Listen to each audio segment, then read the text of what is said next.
The purpose of this is to show how to create local user accounts, domain user accounts, and the differences between the two.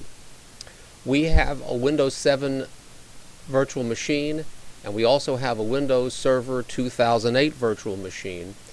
The Windows 7 machine is a member of the domain, the mcse.local domain. So what we're going to do is to log on to the Windows 7 machine.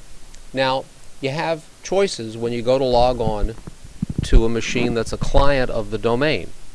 You can log on to the domain, or you can log on to the local machine.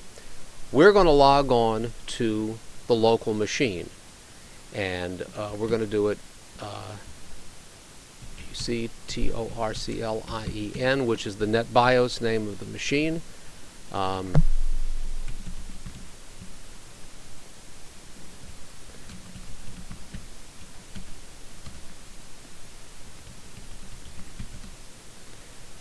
we're going to use the password of password. Now we're logged on locally to the machine, but not to the domain.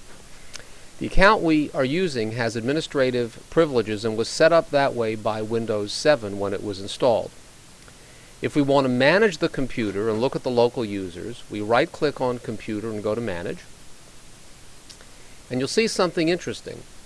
Local users and groups, and then open the Users folder. There are 3 users. The administrator user, which is the default built-in account for the machine, is disabled. We're going to enable it. Windows 7, when you set up the machine, gives you an account in the domain, in the local users group, but we're going to use the local administrator account. So what we're going to do is to enable the account, and we'll click Apply and OK, and then we're going to disable this account, which is the account that was given to me when I set up the Windows 7 machine. So we have a local administrator account which can administer the machine locally but has nothing to do with the domain. So what I'm going to do is log off, and I'm going to log back on as the local administrator.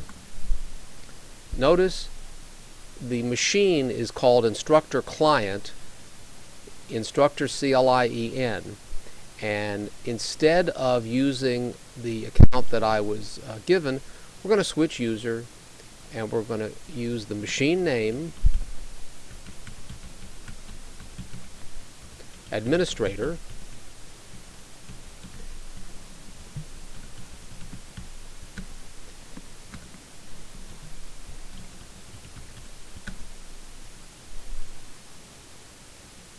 and I had set a password on it before of capital PASSWORD 1.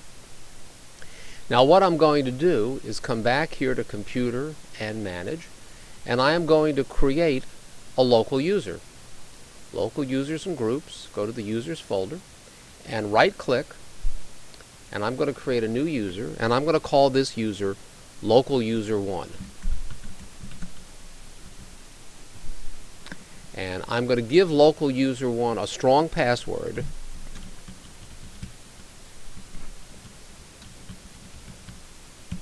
And I'm going to uncheck the User Must Change Password at Next Logon box just to make it a little bit easier for us here. So there I have Local User 1.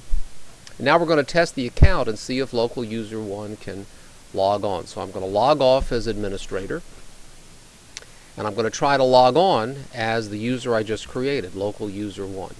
So I want to switch users, Other User, and we'll use the machine name, and we'll call it Local User 1, and the password.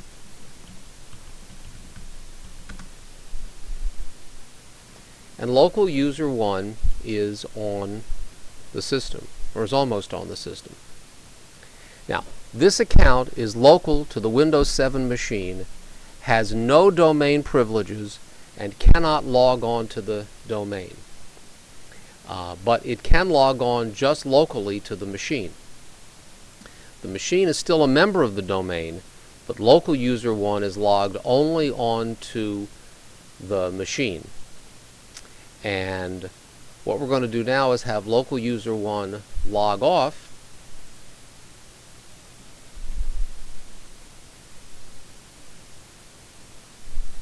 And now we're going to have local user 1 try to log on to the domain.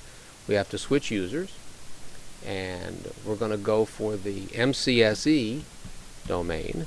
We'll call it local user 1 using the same password.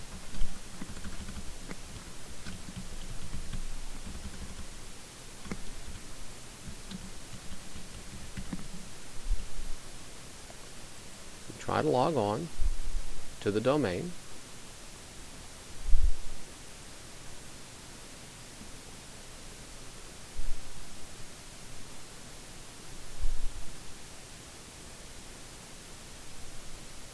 The username or password is incorrect, and that's because in the domain of MCSE there is no local user 1. So what we've done here is use the local administrator account of the Windows 7 professional machine to create a local user called local user 1.